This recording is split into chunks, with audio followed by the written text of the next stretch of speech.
আসসালামু আলাইকুম। আমি আল মামুন সুমন। আমি ড্রাইভিং চাকরি করি ঢাকা বাংলা মোটর। তো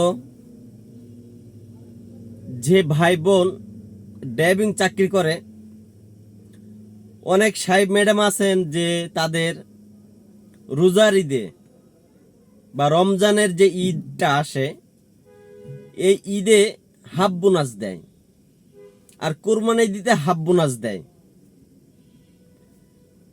তো এটা কিন্তু আসলে নিয়ম না। নিয়ম হলো রোজার ঈদে ফুল বোনাস দেবেন আর কোরবানি ঈদে হাফ বোনাস দেবেন। মাশাল্লাহ, আমি কিন্তু আমার সাহেবে আমাকে ফুল বোনাস দেয় এই রমজান মাসে, আর কোরবানি ঈদে হাফ বোনাস দেয় আমার সাহেবে।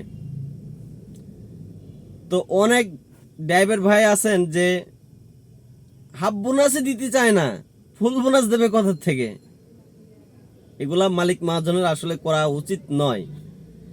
দেখেন, 12টা মাস ড্রাইভারটা আপনার এখানে আছে, তার কাজ কি গাড়ি চালানো। সে কিন্তু আরো অন্য অন্য কাজ কাম করে, তাকে আপনি খেয়াল করছেন? সে আপনার কত সম্মান করে, সে আপনাকে অনেক শ্রদ্ধা করে, বা ডিউটির পাশাপাশি আপনাকে অনেক সে সহযোগিতা করে। এগুলো কিন্তু ড্রাইভার প্রকাশ করে না। একটা ড্রাইভার চাই সবসময় মালিক মহাজনের কাছে ভালো থাকার জন্য। এই জন্য মালিক মহাজনেরা, আপনারা ড্রাইভারদের ফুল বোনাস দিয়েন।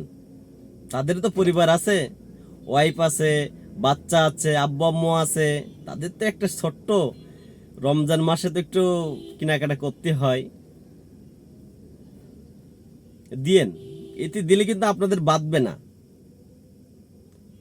সে ড্রাইভারের পরিবারটা একটু, অল্প একটু হলেও কিন্তু ভালো যাবে, ভালো কাটবে।